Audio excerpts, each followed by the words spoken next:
రోమా పత్రికలో మరి మనం చూసాం. అలాగే లూకా రాసినటువంటి పత్రికల్లో చూసాం. దాని కొనసాగింపు ఈ అపోస్తుల కార్యం. ఎందుకంటే దీని గ్రంథకర్త ఒకడే కాబట్టి. లూకా అనేటువంటి వైద్యుడు పరిశుద్ధాత్మ గురించి రాయడము, పరిశుద్ధాత్మ శక్తి యొక్క ప్రభావం గురించి రాయడము, సంఘ చరిత్రను రాయడము, సువార్తను గురించి రాయడం అనేది చాలా అద్భుతం. జ్ఞానం కలిగిన వ్యక్తి రాసినప్పుడు దాన్ని ఎక్కడ ఏమిటి అని సందర్భానుసారంగా ఆయన తీసుకుని వచ్చాడు.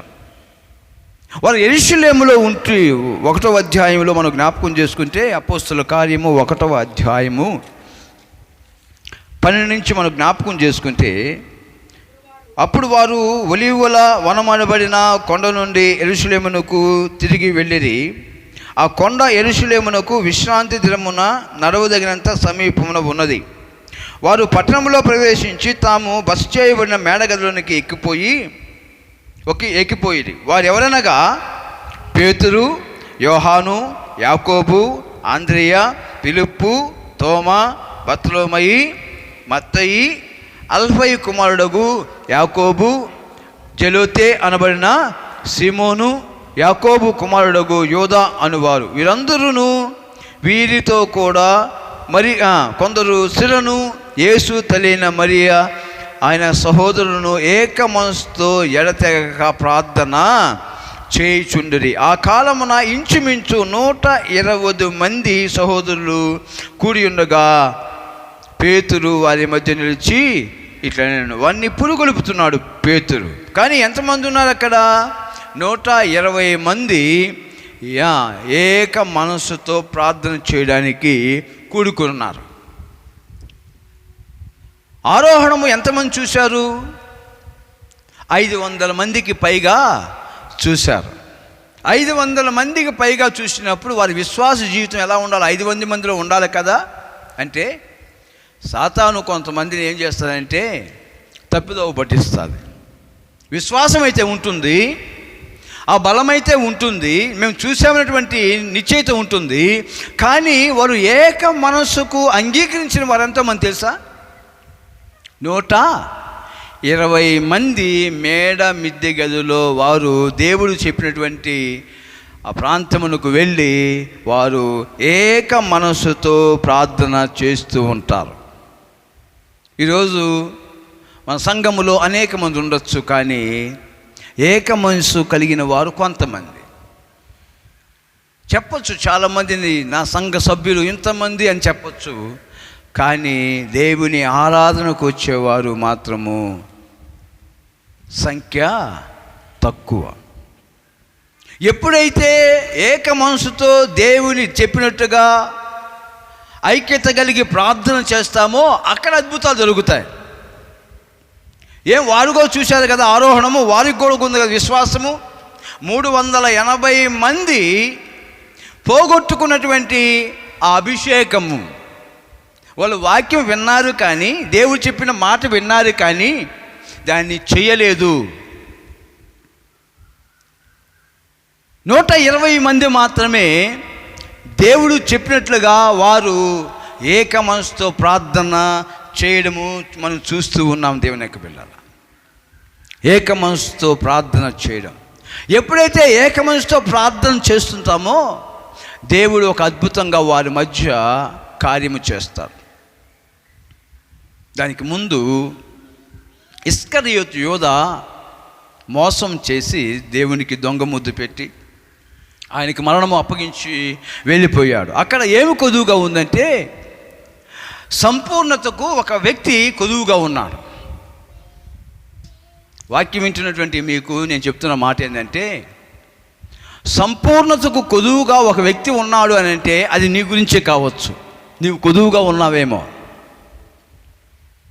దేవుని యొక్క పరిచర్యకు నీవు కొదువుగా ఉన్నావేమో, నిన్ను దేవుడు ఎన్నుకున్న విధానం బట్టి నువ్వు రావాలని దేవుని పేరు మనం చేస్తున్నాడు. 11 మంది ఉన్నారు, కానీ సంపూర్ణతకు ఇశ్రాయేలు ఎంతమంది? ఎన్ని గోత్రాలు? 12 గోత్రాలు. యేసు ప్రభు వారు సంపూర్ణతకు దేవుడిని పిలుస్తున్నాడు. ఆ పరిశుద్ధాత్మ దేవుడు తెలియపరుస్తున్నది అంటే సంపూర్ణతలోనికి నువ్వు రావాలి. నువ్వు ఒక్కడిగా బయట ఉన్నావేమో, ఆ ఒక్క వ్యక్తి లోపలికి వస్తే పరిశుద్ధాత్మ దేవుని యొక్క సన్నిధి, వాళ్ళు ఏం చేశారంటే, వారు ముందుగా కొదువుగా ఉన్నటువంటి ఆ ఒక్క వ్యక్తిని పోటీ పడుతున్నప్పటికి కూడా మత్తయిని దేవుడు ఎన్నుకొని అపోస్తులుగా ఆయన వారు ఉంచుకున్నారు, వారు చేర్చుకున్నారు, వారు సహవాసంలో చేర్చుకున్నారు, ఎడతెగక ప్రార్థన చేయడానికి, కనిపెట్టి ప్రార్థన చేయడానికి. ఇప్పుడు ఏమి కొదువుగా ఉందంటే, సంఘములో ఒక వ్యక్తి కొదువుగా ఉన్నాడు. ఆ ఒక్క వ్యక్తి నీవైతే సంఘానికి సంపూర్ణతకు వస్తుందని పరిశుద్ధాత్మ దేవుడు సెలవిస్తున్నారు. హల్లెలూయా. ఆ వ్యక్తి నీ జీవితమును అలా నీ పరిశీలించి ఆత్మను నేను ఉండాలి అని బలమైనటువంటి నిశ్చయంతో నీవు సిద్ధపరచుకోవాలని దేవుని పైన మనం చేస్తున్నాను. సంపూర్ణతకు గుర్తున్నటువంటి ఆ ఒక్క వ్యక్తి చేరినప్పుడు వారు ఎడతెగక ప్రార్థన చేయడానికి, ఏక మనసు కలిగి ప్రార్థన చేయడానికి వారు ఒక మేడ గదిలోకి వెళ్ళారు, ఒక ఎత్తైన స్థలంలోకి వెళ్ళారు. హల్లెలూయా. ఎప్పుడైతే సంపూర్ణతలోకి వచ్చారో వారి మధ్య దేవుడు కార్యం చేయడానికి ఇష్టపడుతున్నారు. 380 మంది గొప్ప, 120 మంది గొప్ప అని అంటే, ఏక మనసు కలిగినటువంటి 120 మంది గొప్ప. సొంత ఆలోచన, వ్యక్తిగతంగా నేను ఇంట్లోనే ప్రార్థన చేసుకుంటాను, నేను ఇంట్లోనే ఉంటాను, లేకుంటే పనుల మీద నేను కొద్దిగా ప్రార్థనా జీవితంలో గడిపినప్పుడు చెబుతున్నటువంటి పరిశుద్ధాత్మ దేవుడు కొన్ని విషయాలు నాకు బయలుపరిచాడు. ఏంటి అని అంటే, అన్ని కుటుంబాలు మరి దేవునికి సముఖంగా ఉంటాయి, కానీ కొన్ని కుటుంబాలు మాత్రము ఆదివారమే మాంసాన్ని వండుకుంటారు. మిగతా రోజులు లేవా? మిగతా రోజులు తినరా? ఆదివారమే మాంసం వండుకోవాలి, ఆదివారమే బంధువుల్ని పిలుచుకోవాలి. మీరు ఏ వారమైనా రండి, ఆదివారం మాత్రం రావద్దని చెప్తాను నేను బంధువుల్ని. ఎందుకంటే ఆరాధనకు మనకు ఆటంకమే, వారికి ఆటంకమే. మిగతా దినాలు రండి. రెండవది జ్ఞాపకం చేసుకుంటే, ప్రార్థన ఉంటుంది, కానీ వ్యక్తిగతంగానే ప్రార్థన చేసుకుంటాను పాస్టర్ గారు, కానీ మందిరం గడప మాత్రం ఎక్కరు. నేను ప్రార్థన చేసుకుంటా. అది ఎలా ఉంటుందంటే, ఎండిపోయిన చేప జీవితం. బ్రతుకుంటే దాన్ని నీళ్ళలో వేస్తే బ్రతుకుతుంది, ఎండిపోయి ఉంటే ఏం చేస్తాం? ఎంత ప్రార్థన చేసినా దాంట్లో ఏముండదు, జీవము ఉండదు. కొన్ని కుటుంబాలు చూస్తుంటాం, వాళ్ళకి సమయమే ఉండదు, బిజీ. దేవుని మందిరానికి రావాలంటే సమయమే ఉండదు. మిగతా దినాలన్నీ ఇక్కడే తిరుగుతూ ఉంటారు, చుట్టుపక్కల తిరుగుతూ ఉంటారు. మన ఆదివారం మందిరానికి రావడమే వాళ్ళు బిజీ. ఇప్పుడే పని వచ్చింది. ఇలాంటి వారు 380 మంది లిస్టులో ఉన్నారు. కొంతమంది ఉన్నారు సంపూర్ణంగా దేవుని సన్నిధి కనిపించాల్సిన వారు. ఒకరు వంటకాడు ఉంటారు, ఒకరు గుడిలో ఉంటారు. నువ్వు వంటతా ఉండి నేను గుడికి పోస్తాను చెప్పి ఉండేవాళ్ళు ఉన్నారు. ఇలా కొన్ని కుటుంబాలు, కొన్ని పండగ క్రైస్తవులే క్రిస్మస్ పండగకి, ఈస్టర్ పండగకి కనిపిస్తారు. మిగతా ఇప్పుడు ఆదివారాలు ఎక్కడ వాళ్ళకి దేవునితో పని ఉండదు. ఇలాంటి స్వభావము కలిగిన వారు 380 మంది. వారితో దేవుడు ఉంటాడా? ఉండడు. ప్రార్థన ఆలకిస్తాడా? ఆలకించడు. ఆయన మందిరములో చేరి ఆయన ఏక మనసు, ఎక్కడైతే 2-3 కూడి, అంటే ఇద్దరు మాట సామెత కన్నారు అక్కడ 2-3 అంటే అక్కడ ఒక సమాజముగా గుర్తించాలంటే ఒక వ్యక్తి వెనకాల 10 మంది ఉండాలంట. అలాగా 10 మంది లీడర్స్ కలుపుకుంటే దాన్ని సమాజముగా యూదులు గుర్తిస్తారు. ఇప్పుడు వీళ్ళని ఒక సమాజముగా గుర్తించాలి. ఎవరు? యూదులు గుర్తించాలి, అక్కడ ఉన్నటువంటి రోమా ప్రభుత్వము గుర్తించాలి. పరిశుద్ధాత్మ దేవుడు కార్యాలు ఎలా ఉంటాయంటే, దేవుని సంకల్పం ఎలా ఉంటుందంటే, గుర్తింపు కలిగినటువంటి వారుగా దేవుడు వారిని చేశాడు. మొట్టమొదటి సంఘం, మొట్టమొదటి తీర్మానం చేసుకున్న సంఘము. మేము క్రీస్తు యొక్క రక్షణలో మేము జీవిస్తాము, ఆయన రక్షణలో మేము ఎదగతాము, ఆయన నీతిలో మేము ఉంటాము.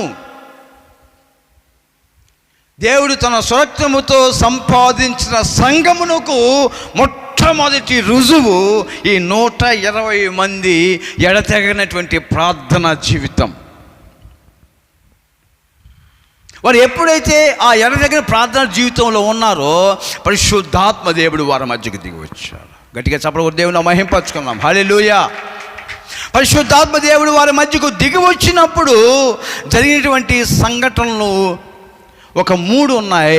ఆ 3 పంచుకుంటే సమయం అయిపోతుందని అనుకుంటున్నాను. చదవనటువంటి వాక్యం అంతా దాన్ని ధ్యానం చేయగలిగితే ఇప్పుడు సరిపోయే సమయం కాదు. 3 విషయాలు నేను మీతో పంచుకోవడానికి నేను ఇష్టపడుతున్నాను. ఒకటి,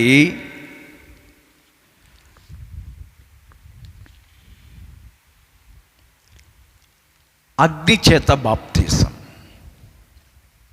ఎప్పుడైతే అగ్ని నాలుక వలె విభాగింపబడి వారి మధ్యకు వచ్చిందో,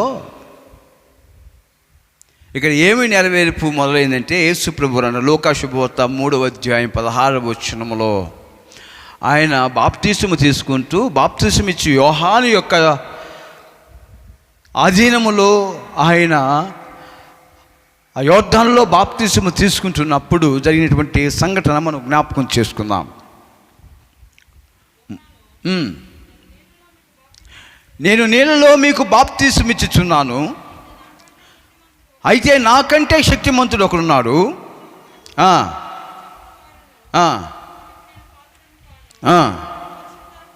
ఆయన పరిశుద్ధాత్మలోను అగ్నితోనూ మీకు బాప్తీసం ఇచ్చును. హల్లెలూయా. వ్యక్తిగత బాప్తీసం వేరు, కానీ పరిశుద్ధాత్మ దేవుడు ఇచ్చు బాప్తీసం. యేసు ప్రభు వారు ఒక బాప్తీసం ఇస్తున్నాడు. ఆయన ఎలా ఇస్తున్నాడంట? బాప్తీసము ఆత్మలోను అగ్నిలోను ఆయన మీకు బాప్తీసం ఇచ్చును. ఎప్పుడైతే ఎడతెగనటువంటి ప్రార్థనా జీవితంలో ఎన్నిక చేయబడిన గుంపు ఉంటుందో ఆ గుంపు మీద దేవుని యొక్క అభిషేకము దిగుతున్నది. హల్లెలూయా. దేవుని యొక్క సంకల్పం అని అన్నాడు. మరి బాప్తిసం యోహాను, అయ్యా నేను దేనికి పనికిరాని వాడిని, నా వెనకాల వస్తున్నాడు ఒక ఆయన, ఆయన చెప్పులు వారు కూడా చెప్పడానికి కూడా నాకు అది శక్తి లేదు, నాకు బలము లేదు. కానీ ఆయన ఎలా ఇస్తాడంటే బాప్తిసము పరిశుద్ధాత్మతో ఆయన బాప్తిసం ఇచ్చును. ఎంతమందికి ఉంది యేసు ప్రభు వారి పరిశుద్ధాత్మ ద్వారా బాప్తిసం తీసుకున్న అనుభవం? ఎంతమందికి ఉంది అగ్ని బాప్తిసం తీసుకున్న అనుభవం? నీ నోట్లో నుంచి ప్రతి మాట అగ్ని చేత కాల్చబడి పరిశుద్ధంగా వచ్చేటువంటి బాప్తిసపు అనుభవము. చర్చిలో ఒక విధంగా, బయట ఒక విధంగా అగ్ని బాప్తిసం అంటే వీలు పడదు. రియాలిటీ నీ జీవితంలో నువ్వు ఎలా ఉండాలో పరిశుద్ధాత్మ దేవుడు నిన్ను ఎప్పుడు కూడా రగిలిస్తూ ఉంటాడు. నీవు వచ్చే ప్రార్థనలు అగ్ని చేత కాల్చబడతాయి. వాటిని పరలోకం నుంచి దిగి వచ్చి దేవదూతలు వాటిని మోసుకుని వెళ్ళి దేవుని సమ్ముఖము చేత వాటిని పరిశీలించినప్పుడు, అగ్ని చేత పరిశీలించినప్పుడు ఆ ప్రార్థనకు జీవం వస్తుంది.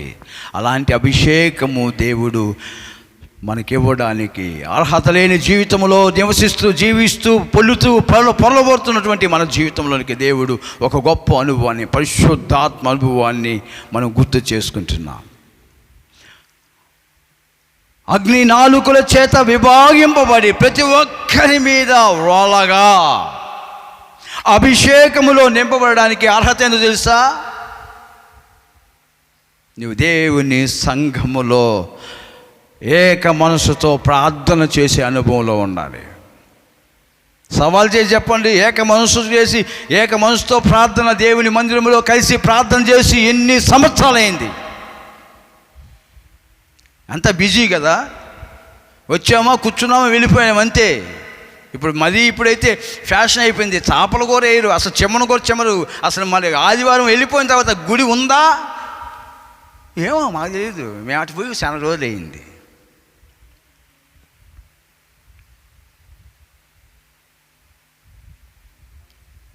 కొంతమంది పోతూ ఉంటారు ఇట్లా, అట్లా చూడను కూడా చూడట, జస్ట్ తలకాయ అట్లా బీచుకోపోద్దాం ఎట్లా వాళ్ళకి అట్లా ఏంటో పోతాం. నాకు చాలా బాధ వేస్తుంది. దేవుని మందిరం శుభ్రత నేనే ఎన్నిసార్లు వ్యక్తిగతంగా ఊడ్చుకున్నటువంటి దినాలు ఉన్నాయి. వ్యక్తిగతంగా నేను శుభ్రపరుచుకున్న దినాలు ఎన్నో ఉన్నాయి. అనుదినము నేను నా కుమారుడు ఎన్నోసార్లు. ఎందుకు చెప్తున్నానంటే ఆ బాధ్యత ఉన్నప్పుడే పరిశుద్ధాత్మ అభిషేకం ఉంటుంది. అది ఏ పనైనా చేయండి. దేవుని యొక్క మందిరములో నీవు నివాసము, ప్రార్థన చేసే అనుభవం, ప్రార్థన చేయడానికి సమకూర్చమైనటువంటి ప్రతి పనిని కూడా నువ్వు చేయడానికి సమర్థమైనటువంటి విశ్వాస జీవితాన్ని కొనసాగించాలి. బాప్తీసుపోను మొట్టమొదటి. ఎందుకంటే ఒకసారి నిర్గమాకాండము 19వ అధ్యాయం 18వ వచనములో మనం జ్ఞాపకం చేసుకుంటే, దేవుని యొక్క ఆగమనము, దేవుడు మనుషులతో కూడా మాట్లాడాలి అంటే ఆయన వస్తున్నటువంటి విధానము చాలా గొప్పగా ఉంటుంది. అది ఎలా ఉంటుందో ఆ వాక్యాన్ని చదువుకుంటే మనము పరిశుద్ధాత్మ దేవుడు మన మధ్యకు వచ్చేటప్పుడు ఎలా ఉంటుందో ఆ భీకరమైనటువంటి పరిస్థితులు ప్రజలు అర్థం చేసుకోవడానికి ఆయన ఒకసారి సీనాయి పర్వతం మీదకి వచ్చినప్పుడు అక్కడ వారి యొక్క హృదయాలు భయపడిపోయాయి. నిర్గమాకాండము 19వ అధ్యాయం 18వ వచనం చదువుకుందాం. యెహోవా అగ్నితో సీనాయి పర్వతం మీదకి దిగి వచ్చినందున అదంతయు ధూమమయమై ఉండెను. దాని ధూమము కొలిమి ధూమం వలె ఉండెను. పర్వతమంతయు మిక్కిలి కంపించెను. ఆ బూరధ్వని అంతకంతకు బిగ్గరగా మోగెను. హల్లెలూయా. ఆ అనుభవం అయితే ఇశ్రాయేలుకు ఉంది, కానీ యేసు ప్రభు వారి యొక్క 12 మరి శిష్యులకు ఆ అనుభవాన్ని ఇస్తున్నాడు. ఇక్కడ పరిశుద్ధాత్మ చెప్పడం దేవుని మహింపరచుకుందాం. దేవుని సన్నిధి మనతో ఉండడానికి వచ్చినప్పుడు, దేవుని యొక్క ప్రభావం మనతో ఉండడానికి వచ్చినప్పుడు, దేవుని యొక్క శక్తి మనతో ఉండడానికి వచ్చినప్పుడు అప్పుడు చూపించిన ఆనవాలే ఇక్కడ మళ్ళీ మనకు కనబడుతూ ఉన్నాయి. కొలిమిలో మంటల వలె వస్తున్నాయంట. చూసారు ఎవరన్నా కొలిమి పెట్టేటప్పుడు? కొలిమి మంటలు ఎలా ఉంటాయంటే కంటికి కనిపించవు. ఆ అగ్ని ఎలా ఉంటుందంటే అది మనం గ్యాస్ స్టవ్ మీద వెలిగిస్తాం, బ్లూ ఆ ఫ్లేమ్, అది ఆ సెగ దబరకు అంటకముందే ఆ మంట అంటకదు, కానీ దాని సెగ మాత్రము ఆ దబరకి అంటే దాని మీద పెట్టినటువంటి ఆ పాత్రకు అది సెగనిస్తుంది. అలాగే పరిశుద్ధాత్మదేవుడు మన మీద ఆయన రాలుతూ ఉన్నప్పుడు ఆ అగ్ని నాలుకలు విభాగింపబడి మనలో ఉన్నటువంటి పాపమును అవి ఏం చేస్తుందంటే ఒప్పింపచేస్తుంది. Heal to జీజ్. ఏం చేస్తారంటే అక్కడ పరిశుద్ధాత్మదేవుడు మనలో ఉన్నటువంటి పాప స్వభావమును బయటికి పెట్టేస్తారు. బయటికి పెట్టడం ఏంటంటే నీకు గుర్తు చేస్తాడు, ఇది పాపం కదా అని గద్దించినప్పుడు, అవును ప్రభా ఇక పాపం ప్రభా, నేను ఇంకా చేయను ప్రభా అని దాన్ని ఏం చేయాలి? విసర్జించి యేసుక్రీస్తు నామంలో దాన్ని ఒప్పుకోవాలి. యేసు ప్రభు వారి యొక్క బోధకు లోబడిపోయే మనస్సును పరిశుద్ధాత్మ దేవుడు కల్పిస్తాడు మనలోకి వచ్చిన తర్వాత. కొన్ని సంఘటనలు మర్చిపోయి ఉంటా, దేవుడికి విరోధంగా చేసినటివి అవి జ్ఞాపకం చేస్తుంటాడు పరిశుద్ధాత్మ దేవుడు. ఇది తప్పు కదా, అవును ప్రభా ఇది తప్పే, కానీ అప్పుడు మనకు తప్పు అని తెలియదు. ఇది మామూలుగా అందరూ చేస్తున్నారు, మేము చేస్తున్నాం అనుకుంటారు. కానీ నువ్వు తప్పుగా ఒప్పుకున్నప్పుడు దేవుడు మన మీద అభిషేకమును అగ్ని నాలుకలు వలె విభాగింపబడి మన మీద దహిస్తూ ఉన్నప్పుడు, మన మీద వాళ్తూ ఉన్నప్పుడు మనలో ఉన్నటువంటి పాప స్వభావము దహించబడి నీతిమంతునుగా మనము లేపబడుతున్నాం. హల్లెలూయా. ఈరోజు మనం వాక్యంలో నుంచి మనం జ్ఞాపకం చేసుకుంటున్నాం. అది ఎంతమంది విన్నారు? ఆ యొక్క శబ్దమును, ఆ యొక్క అగ్నిని, లేకుంటే వారు మాట్లాడుతున్నటువంటి ఆ మాట ఎంతమందికి అర్థమవుతుంది అంటే, ఇంచుమించు ప్రపంచంలో ఉన్న నలుమూలల నుంచి యేసుక్రీస్తు యొక్క క్రైస్తవత్వం రాకముందు యోధా మతము చాలా గొప్పదని చాలామంది యోధా మతంలోనికి వెళ్ళడం జరిగింది. అలాగే యూదులు అనేక మంది వారు అనేక దేశాల్లో నివసించడం జరిగింది. అలాగే ఇశ్రాయేలీలు మరి ఒకప్పుడు నెబుకద్నెజరు రాజు ఇశ్రాయేలు మీదకి దండెత్తి ఇక్కున్న వారిని, మనం ఎవరో చరిత్ర అంటే దానియేలు చరిత్ర చూసినప్పుడు ఇక్కడున్న వారిని పట్టుకొని పోయి వాళ్ళ రాజ్యములో వాళ్ళ పనులు చేసుకొని అక్కడే వారు సంతానాన్ని ఉత్పత్తి చేసుకున్నారు. అలాగా ఎవరైతే యూదులు చెరపట్టబడి ఆయా ప్రాంతంలో ఉన్నారో వారందరూ ఈ పెంతెకోస్తు పండుగ నాడు యెరూషలేముకు వస్తారు. దేవునికి బిడ్డలారా, అన్ని భాషలు అన్ని ప్రాంతంలో ఉన్నవారు రావడానికి కారణం 9వ అధ్యాయము అపొస్తలుల కార్యము 2వ అధ్యాయము 9వ వచనం నుంచి జ్ఞాపకం చేసుకుంటే అక్కడ రాబడినటువంటి కొన్ని దేశాల గురించి రాయబడి ఉన్న దేవుని యొక్క బిడ్డలారా. పార్తీయులు, మాదీయులు, ఏలామీయులు, మెసొపొతేమియా, యూదయ, కప్పదోకియా, పొంతు ఆసియా, పంపూలియా,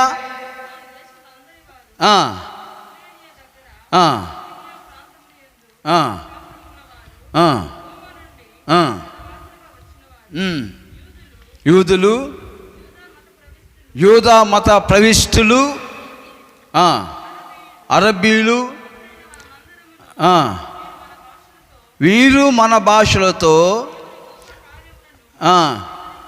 వివరించుట వినుచున్నామనేది. హల్లెలూయా. ఒక ప్రాంతంలో ఉన్నవారు కాదు, లేకుంటే ఆ ప్రాంతంలో చుట్టుపక్కల ఉన్నవారు కాదు. మనం చదువుకున్నటువంటి లేఖనములో పార్టీలు అనగా దాని గురించి గూగుల్లో ఒకసారి మీరు సెర్చ్ చేయని కావాలంటే, పార్టీలు అనేటువంటి ఆ గుంపు ఎక్కడ ఉందంటే మన భారతదేశానికి పైన, పాకిస్తాన్కి భారతదేశానికి మధ్యలో పైన ఇంచుమించు 400 సంవత్సరముల వరకు కూడా వారి యొక్క ఉనికిని, అక్కడ ఒక రాజ్యాన్ని వాళ్ళు పరిపాలన చేశారు. వీళ్ళు అక్కడికి వెళ్ళారంట. ఇలా ఒక్కొక్క ప్రాంతం నుంచి వారు యెరూషలేమునకు వచ్చి ఈ పండగను ఆచరించడానికి, వీళ్ళందరూ చెరపట్టిన పడిన వారు ఉండొచ్చు, లేకుంటే వ్యాపారం చేయడానికి విస్తరించిన వారు కావచ్చు. ఈ యూదులందరూ కలిసి యూదా మతం పుచ్చుకున్న వారు కావచ్చు. అందరూ కలిసి ఈ పండగకు, ఈ పెంతెకోస్తు దినం నాడు దేవుని మందిర ప్రాంతంలో వారు ఉండడానికి ఇష్టపడుతున్నారు. దేవుని యొక్క బిడ్డలారా, అక్కడ దేవుడు చేసింది ఏంటో తెలుసా? ఎత్తైన మేడగదిలో 120 మంది వారు ఏక మనసుతో ప్రార్థన చేస్తున్నప్పుడు అక్కడికి దేవుని సన్నిధి దిగి వచ్చింది. అక్కడికి దేవుని సన్నిధి దిగి వచ్చి అగ్ని 4 ఏదైతే నిర్గమకాండం 19వ అధ్యాయంలో నుంచి మనము తీసుకున్న వాక్యాన్ని, చదువుకున్న వాక్యంలో ఉన్నటువంటి ఆ యొక్క ప్రసన్నత ఈ మేడ మిద్దె గది మీద అది దిగుచుండగా బూర శబ్దము ఆ ప్రాంతంలో ఉన్న వారందరినీ కాలంలో పెట్టింది. వారందరి మనసు ఎలా ఉంటుందంటే, ఇంతకుముందు ఒక 10 సంవత్సరాలకు ముందు నాకు తెలిసినప్పుడు ఏదన్నా మీటింగ్ అంటే గవర్నమెంట్ ద్వారా ఏదన్నా సరుకులు వచ్చినప్పుడు వాళ్ళు దండోరా కొడతారు. ఒక తప్పెటెత్తుకొని డబడబడబడబ కొట్టినప్పుడు ప్రతి ఒక్కరు ఎవరు ఏం పని చేస్తున్నా కానీ అది ఏందో అని వింటారు. ఎందుకని? ఆ శబ్దం ఏంటో. అలాగే యెరూషలేములో వీరు 120 మంది ఎడతెగక ప్రార్థన చేస్తున్నప్పుడు ఒక గొప్ప బోరధ్వని శబ్దము గాలిలో నుంచి బోరధ్వని శబ్దము. ఎందుకంటే దేవుడు దిగుచున్నప్పుడు ఏ విధంగా సీనాయి పర్వతం మీద ఆ అగ్ని దిగిందో, ఆ ధూమము లేచిందో, కొలిమిలో కాలుతున్న అగ్ని వలె అది కనబడిందో, అదే అగ్ని ఈ మేడ మిద్దె గది మీద దేవుని సన్నిధి అలా నిలపబడినప్పుడు ఆ బోరధ్వని వారందరి హృదయాలను ఆ మేడ మిద్దె గది మీదకు వాళ్ళు చూపులు మలుచుకున్నారు. అక్కడి నుంచి వస్తున్నటువంటి వాక్శక్తి ఎలా ఉందంటే, వినిపించిన వారికి దేవుని కార్యాల గురించి వారికి స్పష్టంగా వినబడుతున్నాయి. ప్రతి దేశంలో ప్రతి భాషలో ఉన్న వారికి స్పష్టంగా దేవుని గురించి. ఇప్పుడు నేను అమెరికాకి వెళ్ళాను అనుకో, నేను అమెరికాలో వెళ్ళి నేను ఒక ఎత్తైన స్థలం మీద నిలబడి హల్లెలూయా అంటే చాలు,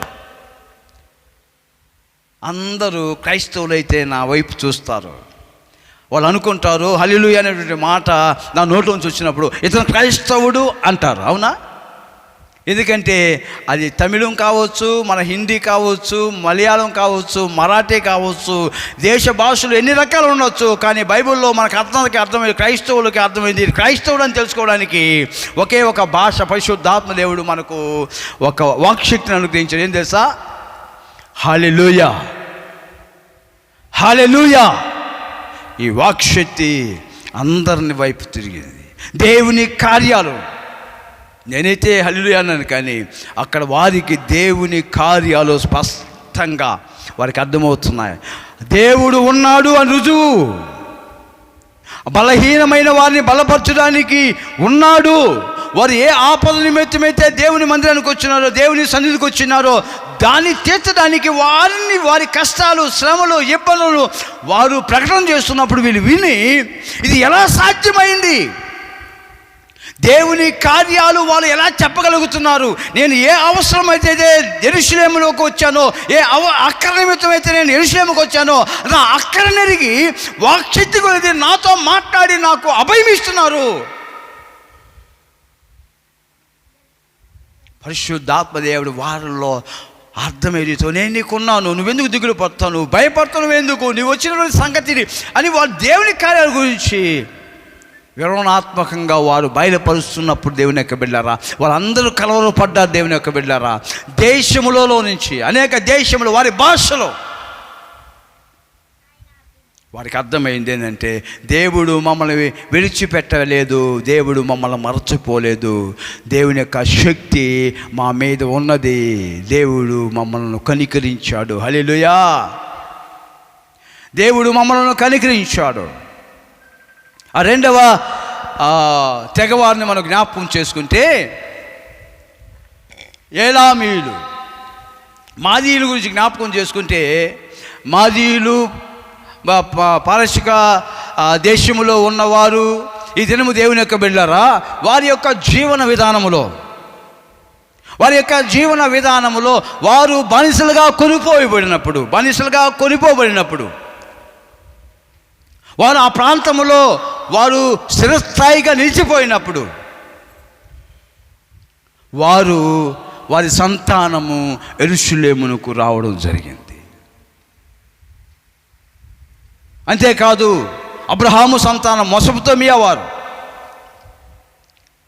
అబ్రహాము సంతానం అనిపించుకున్నవారు, అబ్రహాము దేవుడు, ఇస్సాకు దేవుడు, యాకోబు దేవుడు అనిపించుకున్న సంతానం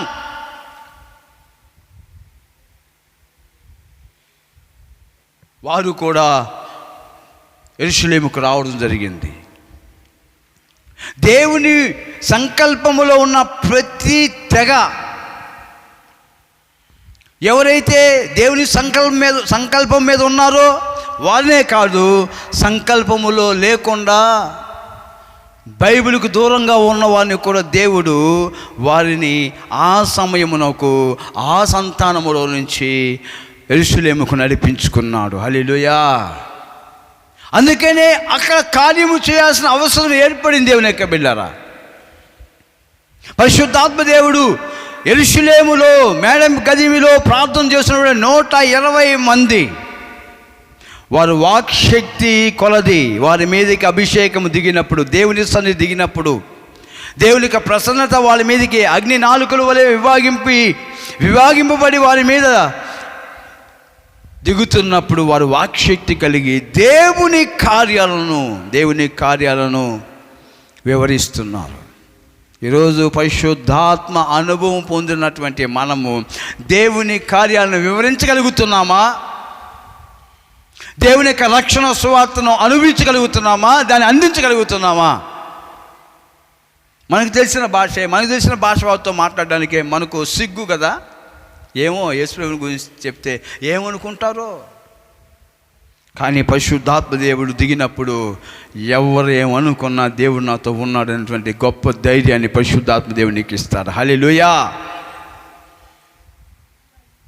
120 మంది చేసినటువంటి పని 500 మందికి పైగా చూసినటువంటి ఆ ఆరోహణమును విశ్వసించిన వారు ఎంతోమంది తెలుసా? 120 మంది. 120 మంది మరి ఒక గొప్ప జనాంగమును లేకుంటే ఒక గుర్తింపు కలిగినటువంటి వారిగా ఉండడానికి, ఒక ఫెలోషిప్గా ఉండడానికి వారు ఎన్నిక చేయబడినటువంటి వారి జీవితంలో దేవుడు కార్యం చేశాడు. ఏం తెలుసా? ఆనాడు దేవుని తన సన్నిధి వారి మధ్య ఉంచడానికి వచ్చినప్పుడు వారు భయపడి మోషేతో అన్నారు, అయ్యా దేవునితో మేము మాట్లాడలేం, మేము నేరుగా మాట్లాడలేం, ఏదన్నా ఉంటే నీకు మధ్య దేవునికి మాకు మధ్యనే ఉండు, ఆయన చెప్పే విషయాలని మాకు చెప్పండి. ఈ దినము దేవుని యొక్క బిడ్డలారా, యేసు ప్రభు వారు ఆయన పరిశుద్ధాత్మ దేవుని పంపించిన విధానం తెలుసా? దేవునితో మనకు ఉన్నటువంటి తెగిన సంబంధాన్ని తిరిగి ఇవ్వడము. హల్లెలూయా. భాషలు మాట్లాడడం. ఒకప్పుడు భాషలు దేవుడు 10 భాషలు సృష్టించింది ఎవరు? దేవుడే.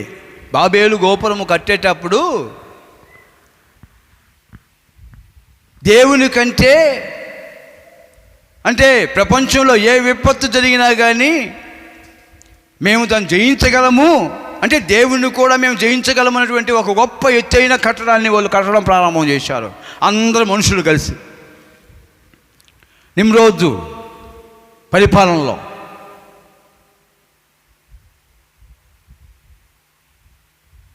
దేవుని సంకల్పం, దేవుని కంటే మేము గొప్పవారు అని అంటే వాళ్ళ హృదయంలో ఆలోచన, దేవుని కంటే మేమే గొప్పవారము.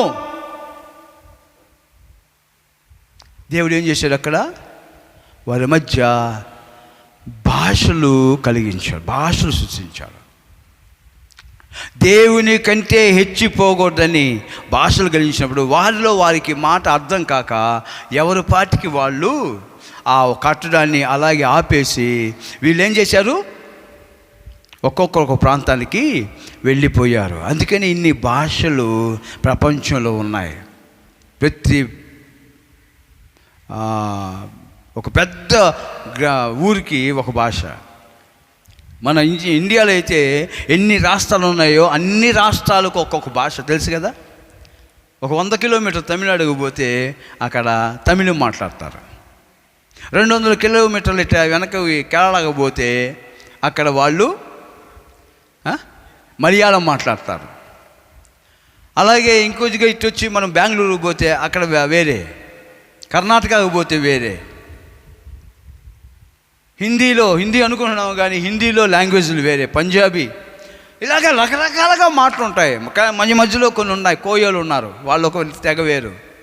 నక్కల వాళ్ళు ఉన్నారు, వాళ్ళొక భాష వేరు. లిపిలేని భాషలు చాలా ఉన్నాయి. ఇన్ని ఎందుకంటే దేవుని కంటే మేము గొప్పవారము అన్న తలంపు వచ్చింది కాబట్టి వారిలో ఏం చేశాడు? దేవుడు భాషలు పెట్టి విమోదించాడు. కానీ ఇక్కడ అదే గుర్తొస్తుంది. వారు ఏం మాట్లాడినా కానీ ప్రతి భాషకు మాట్లాడే వారికి, ప్రతి దేశంలో ఉన్న వారికి స్పష్టంగా దేవుని కార్యాలు వినబడుతున్నాయి. హల్లెలూయా. అక్కడైతే భాషలు తారుమారు చేసి ఒక్కొక్కరిని విడగొట్టారు. ఇక్కడ ఏంటంటే దేవుని సంకల్పములో ఒక నీతిమంతులుగా యథార్థవంతులుగా దీవించడానికి తీర్మానం చేసుకున్నప్పుడు పరిశుద్ధాత్మ దేవుడు వారి మీదకి దిగినప్పుడు వారిలో వెలువడుతున్న ప్రతి వాక్శక్తి అనేక దేశ ప్రజలకు అర్థమైపోతుంది. అనేకమైన భాషలు మాట్లాడే వారికి అర్థమైపోతుంది. దేవుని యొక్క సంకల్పం ఏం తెలుసా? ఏక హృదయాన్ని తీసుకురావడం. ప్రపంచంలో రెండు గుంపులు, ఒకటి పరిశుద్ధులు, రెండవది పాపులు. దేవుడు అక్కడే వెళ్ళిపోస్తాడు అంతే. ఇంక వేరే కులాలు, వేరే మతాలు, ఏమి లేవు. ప్రపంచంలో ఒకటే, నీవు పరిశుద్ధమైన జీవితం జీవిస్తున్నావా, దేవునికి కావాల్సింది, లేకుంటే పాపంలో జీవిస్తున్నావా. పాపంలో జీవిస్తే నువ్వు ఏం మాట్లాడినా కానీ తారుమారు చేస్తారు భాష. ఏక మనస్సు కలిగి పశ్చాత్తాపం కలిగి వచ్చినప్పుడు దేవుడు దాన్ని గ్రేడింగ్ చేసి నేను పరిశుద్ధమైనటువంటి వారితో నేను ఐక్యతపరిచినప్పుడు నీ హృదయంలోనికి పరిశుద్ధాత్మ దేవుడు నిన్ను ఆవరించినప్పుడు ఒకటి, నువ్వేం మాట్లాడినా కానీ ప్రతి ఒక్కరికి అర్థమవుతుంది. రెండవది, దేవుడు నిన్ను ప్రత్యేకించినటువంటి అనుభవంలో అభిషేకమును నీ మీద ఉంచుతారని దేవుని పేరు మనం చేస్తున్నాను. దేవుని యొక్క బిడ్డలారా, యూదులను, యోధా మత ప్రవిష్టులను, అంటే యోధా మతంలో మార్పు చెందిన వారు, అన్యులుగా ఉండి వారు కూడా ఈ వాక్శక్తిని వింటున్నారు. వారికి 10 విధమైన భాష. పలు ప్రాంతంలో ఉన్న వారి జీవితంలో గొప్ప కార్యం. పరిశుద్ధాత్మ దేవుడు మన మధ్యలోకి ఆయన వస్తాడు. హల్లెలూయా. పరిశుద్ధాత్మ దేవుడు ఆయన మన మధ్యలోనికి వస్తాడు. అంతేకాదు దేవుని యొక్క బిడ్డలారా, సంఘమును దేవుడు స్థిరపరచడానికి ఆయన పరిశుద్ధాత్మ దేవుని పంపించాడు. పరిశుద్ధాత్మ దేవుడు దేనికి సాదృశ్యంగా ఉన్నాడు?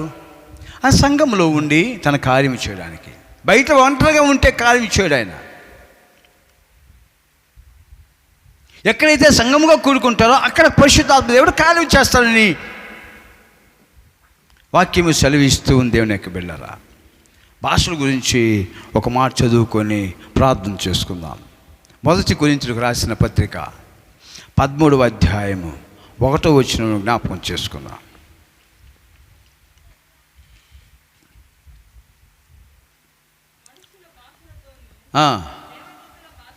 మనుషుల భాషలు వేరు, దేవదూతల భాషలు వేరు. నేను మాట్లాడినను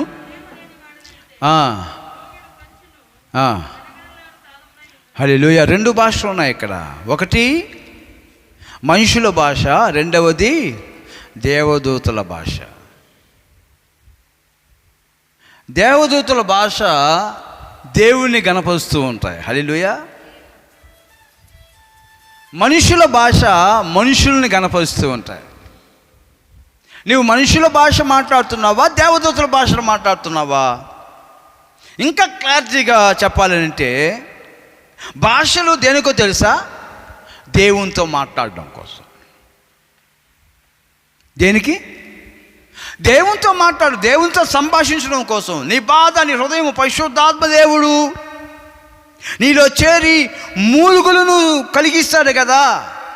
దేవుని దగ్గర మోకరించినటువంటి నీకు ప్రార్థన జీవితం అనుభవంలో లేదు. నేను ఎలా చెప్పాలి ప్రభువా ఈ విషయాన్ని అని మనసులో కుమిలుతున్నటువంటి దాన్ని మూలుగుల ద్వారా దేవునితో మాట్లాడే విధానము. నీ కన్నీటిని ఎవరు తుడవకపోయినా, నీ కన్నీటిని ఎవరు చూడకపోయినా, నీ వేదనను ఎవరు కనిపెట్టకపోయినా, ఏమ్మా ఎలా ఉన్నావు అని ఎవరు నిన్ను ఆదరించకపోయినా నువ్వు దేవునికి మొరపెడతావే ఆ మూలుగులు, నాకెవరున్నారు ప్రభు అని. అది దేవునితో భాషలు. ఆ భాషలు దేవునితో మాట్లాడడం. ఒంటరిగా నువ్వు తలిపేసుకొని నీ ఇష్టం వచ్చినట్టుగా దేవునితో మాట్లాడు. ఏ భాషతో మాట్లాడతావో నీకు కూడా అర్థం కావాల్సిన అవసరం లేదు. నువ్వు చెప్పేటటువంటి భాష దేవునికి అర్థమైతే చాలు. దేవునితో మాట్లాడడం కోసం. కొంతమంది ఒక కుటుంబంలో నేను చూసా, కా భాష మాట్లాడతారు. విన్నారా ఎవరైనా ఎప్పుడన్నా? కా భాష, ఆ భాష మధ్యలో ఒక అక్షరాన్ని చేర్చి తర్వాత అక్షరం మనం కావాల్సిన అక్షరం పెట్టి మళ్ళీ పెట్టి మళ్ళీ మనకు కావాల్సిన అక్షరం పెట్టి ఇలా వాళ్ళ వ్యక్తిగతంగా భాష మాట్లాడుకుంటారు. వాళ్ళ సీక్రెట్స్ ఎక్కువగా ఎక్కడ జరుగుతాయంటే 2-3 అక్క చెల్లెలు ఎక్కడ ఉంటారో ఆ భాష అక్కడ మాట్లాడతారు. భర్తలకు తెలియకుండా మాట్లాడుకోవడము, కుటుంబానికి తెలియకుండా మాట్లాడుకోవడము, ఎలా ఉండాలి ఇవన్నీ దేవుని యొక్క బిడ్డ సీక్రెట్. ఆ కుటుంబ విషయాలు ఇంకొకరికి లీక్ కాకుండా చెప్పేటి భాష. కానీ దేవునితో సంభాషించేది నీ హృదయానికి అర్థమయ్యి దేవునికి అర్థమైతే ప్రార్థన నువ్వు చెప్పలేకపోయినప్పుడు ఆ మూలుగులు వస్తాయే ఆ భాష. ఎస్, దేవుడు నిన్ను ఓదార్చడానికి ఆ భాష నీకు అవసరం. కృంగి ఉన్న సమయంలో నువ్వు ఎవరితో చెప్పుకుంటావు? దేవునితో మాత్రమే చెప్పుకోని కొన్ని విషయాలు ఉంటాయి. ఒక పెద్దోళ్ళు ఒక సామెత చెప్తారు, గోడలకు కూడా నువ్వు చెప్పావనుకో గోడలకు చెవులుండి దాన్ని లోకులు కాకులే వింటారు. కానీ భాషతో మాట్లాడి నీ భావాన్ని దేవుని దగ్గర దింపుకున్నావు అనుకో, ఎందుకు ఇచ్చాడు దేవుడు భాషలు? నీ హృదయంలో ఉన్న వేదనను దింపుకోవడానికి, నువ్వు దేవునితో మాట్లాడడం కోసం. ఉచ్చరింప శక్యము కానీ మూలలతో దేవునితో మాట్లాడడం కోసం అనుభవాన్ని దేవుడు నీకు ఇచ్చినప్పుడు ఇంకా వాటిని హృదయంలో పెట్టుకొని కుమిలి కుమిలి కుమిలి కుమిలి ఇంకా నీవు సిక్కు శల్యమైపోతుంటే ఆత్మదేవుడు చెప్తున్నాడు, సహోదరి ఇది నువ్వు చేసింది పాపం కదా, దీన్ని దేవుని దగ్గర ఒప్పుకొని విడిచిపెట్టు. కానీ చెప్పుకునే విషయము భాషలో చెప్పు. అది నీకు దేవునికి మాత్రమే అర్థం అవ్వాలి. భాషలు ఎందుకు ఇచ్చాడో తెలుసా దేవుడు? నీ హృదయాన్ని తేలికపరచడం కోసం. నీ హృదయాన్ని తేలికపరచడం కోసం. నీ హృదయం తేలికైపోద్ది. అనుభవంలోనే ఉన్నాం. నా హృదయములో ఎంత పాపం ఉందో అదంతా పరిశుద్ధాత్మ దేవుడు నా మీదకు వచ్చినప్పుడు, దాన్ని ఒప్పింపచేస్తున్నప్పుడు, నాలో కన్నీటి పర్వతమైన దుఃఖము బయలుదేరినప్పుడు నేను రూపాంతరం చెందడానికి నేను దేవునితో భాషలతో మాట్లాడాను. ఆ భాషలతో మాట్లాడినప్పుడు నేను చేసిన ప్రతి పాపము భాష ద్వారా దేవునికి తెలియపరుస్తున్నప్పుడు ఆ ప్రాణము తెప్పరిల్లిపోయింది. యెరూషలేములో జరిగినది అదే. 120 మంది మిద్దె మీద ఏక మనసుతో ఎడతెగక ప్రార్థన చేస్తున్నప్పుడు ఆ వాక్శక్తి ద్వారా దేవుని యొక్క ప్రసన్నత నేను దర్శిస్తుంది. నువ్వు భయపడవద్దు, దిగులు పడవద్దు అంటే వాళ్ళు చేసిన పాపములన్నీ ఒప్పుకున్నప్పుడు అక్కడ పరిశుద్ధాత్మ దేవుడు భాషలలో వాళ్ళని ఉత్తేజింపచేసే వాళ్ళకి అర్థమైపోతుంది. ఈనాడు ఎంతమంది భాషను అర్థం చేసుకుంటున్నారు, ఎంతమంది భాషలో దేవుణ్ణి మహింపరుస్తున్నారు, ఎంతమంది వాళ్ళ పాపమును భాషలతో ఒప్పుకుంటున్నారు. వారి యొక్క హృదయ వేదన దింపుకోవడానికి ఒక సాధనమే భాషలు. నీ హృదయాన్ని ఎవరు కూడా తృప్తిపరచని సమయంలో పరిశుద్ధాత్మ దేవుడు నీలో చేరి నేను తృప్తిపరచడానికి భాషల ద్వారా నీ హృదయంలో ఉన్న భారమును దింపుకోవడానికి. లోకంలో కొంతమంది ఉంటారు, ఒక చెల్లిబడినటువంటి విషయము వాళ్ళకి తెలిసిందనుకో, అది ఇంకొకటి చెప్పేదాకా వాళ్ళకి కడుపు ఉబ్బిపోద్దంట. వాళ్ళు చెప్పే లోపల చెప్పకపోతే మనసు తల్లడిల్లిపోద్దంట. చెప్పితే కుటుంబాలు నాశనం అయిపోతాయి. తెలుసా? ఏం చేయాలన్నప్పుడు దేవునికి మొరపెట్టు, దేవునికి మొరపెట్టు. అది ఏదైనా కానీ దేవునితో సంభాషించు. పెంతెకోస్తు అనుభవంలోనికి దేవుడిని తీసుకొచ్చినప్పుడు పరిశుద్ధాత్మ దేవుడు నీ హృదయానికి నెమ్మది చేకూర్చడానికి, పరిశుద్ధాత్మ దేవుడు నీ గాయపడిన హృదయాన్ని కట్టడానికి, పరిశుద్ధాత్మ దేవుడు కృంగినటువంటి నీ జీవితాన్ని లేవనెత్తడానికి ఒక సాధనముగా దేవుడు నన్ను బలపరచడానికి ఇష్టపడుతున్నాడు. ఆయన నీతో ఉండడానికి. ఏ సమృద్ధిని అయితే పోగొట్టుకున్నామో, దేవునితో సహవాసాన్ని పోగొట్టుకున్నామో, ఏదైనా తోటలో చేయకుండా పని చేసి ఆదాము అవ్వలు ఏ విధంగా అయితే దేవునికి దూరం అయ్యారో తిరిగి ఆ సన్నిధి అనుభవించడానికి, దేవుని సహవాసం కలిగి ఉండడానికి ఈ 3 అనుభవాలను పరిశుద్ధాత్మ దేవుడు పెంతుకోస్తు దినము నాడు నీకు నాకు అనుగ్రహించాడు. 1 అగ్ని చేత బాప్తిసము దేవుడిచ్చాడు. 2వది ఆయన సినాయి పర్వతం మీద ఏ విధంగా అయితే ఆయన దిగి వచ్చాడో వారైతే అప్పుడు తట్టుకోలేకపోయారు. అయ్యా మేము భయపడిపోయాం అని వారు దేవుని సన్నిధిని దూరపరుచుకున్నారు. కానీ పరిశుద్ధాత్మ దేవుడు మేడ మిద్దె గది మీద 120 మంది జీవితంలో దేవుడు అలాగా వారి మీద వాలినప్పుడు వారు దాన్ని స్వీకరించగల శక్తి ఎవరి నామములో వచ్చింది తెలుసా? యేసుక్రీస్తు నామములో వారు శక్తి పొందుకున్నారు. వారు బల్ల తీసుకున్నారు. ఇది యేసు ప్రభు వారి శరీరం. వాళ్ళు ఉన్న బలహీనత, వాళ్ళు ఉన్న భయాలు అని, వాళ్ళ కష్టాలు, శ్రమలు అన్ని దూరపరిచి దేవుని కోసం జీవించడం మొదలుపెట్టినటువంటి ఆ 120 మంది జీవితంలో దేవుడు గొప్ప కార్యము వారితో ఉండడానికి ఇష్టపడ్డాడు. ఈరోజు ప్రపంచంలో నలుమూలల దేవుని యొక్క సన్నిధి, అలాగే మనము ఉంటున్నటువంటి ఈ ప్రదేశంలో, మనలో, మన కుటుంబంలో, మన జీవితంలో, మన వ్యక్తిగతంగా పరిశుద్ధాత్మ దేవుడు మనకు తోడయుండి ఆదరించడానికి దేవుడు ఇష్టపడుతున్నాడు. 3వది దేవుని సహవాసం కోల్పోయినటువంటి మనము, ఏదోని వనములో నుంచి గెంటి వేయబడినటువంటి మనము తిరిగి ఆ వనములోనికి దేవుడు మనల్ని, ఆయనతో సహవాసంలోనికి దేవుడు మనం ఇస్తున్నాడు. ప్రకటన గ్రంథంలో మనం చదువుకున్నాం, ఆ 7 సంఘాల గురించి చదువుకున్నాం. ఆయన చెప్పిన మాట ఒకటే, ఏదైతే ఆ జీవవృక్ష ఫలాన్ని తినలేక మనం దూరపరుచుకున్నామో తిరిగి దాన్ని మరి పొందుకోవడానికి జీవవృక్ష ఫలము నేను వానికి భుజింపనిత్తును అనేటువంటి వాగ్దానం ఎక్కడి నుంచి వచ్చిందంటే సంఘములో ఉన్న వారి కోసమే. హల్లెలూయా. సంఘములో ఉన్న వారి కోసమే, సంఘ సహవాసంలో ఉన్న వారి కోసమే. దేవునితో సహవాసం విడిపోయినప్పటికి కూడా ఈరోజు దేవుడు పరిశుద్ధాత్మ సన్నిధిలో నుంచి దేవుడు మనల్ని ఐక్యపరిచి దీని ద్వారా దూరమైనటువంటి ఏదేను తోట యొక్క అనుభవాన్ని మనకు దగ్గర చేశాడు. ఈ 3 అనుభవాలు దేవుడు ఈ పెంతెకోస్తు దినము నాడు మానవులకు బహుమానముగా ఇచ్చాడు. హల్లెలూయా. మానవులకు బహుమానంగా ఇచ్చాడు. బహుమానంగా రావడానికి కారణం ఎవరు తెలుసా? నీ కోసం నా కోసం ప్రాణం పెట్టిన యేసుక్రీస్తు వారు. అందుకని ఆ సువార్తను మనము ఏం చేయాలి? అందించాలి. ఒక తల్లి బిడ్డకు తినిపించినట్లుగా, బిడ్డ ఆకలి ఎరిగినటువంటి తల్లి తను తినకపోయినా తన బిడ్డకు పెడుతుంది.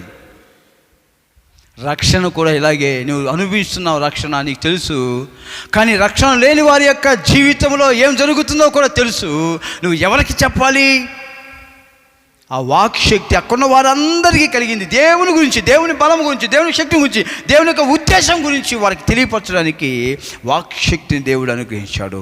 నీవు నేను సాధనములుగా మారబోతున్నాం. దేవుడిని మనల్ని ఎన్నుకున్నాడు. హల్లెలూయా. మనల్ని ఎన్నుకున్నాడు. ఆ అభిషేకంతో దేవుడు మనల్ని, మన సంఘాన్ని దేవుడు దీవించడానికి ఇష్టపడుతున్నాడు. 3 విషయాలు మరొకసారి మీకు గుర్తించాలని ఆశపడుతున్నాను. 1,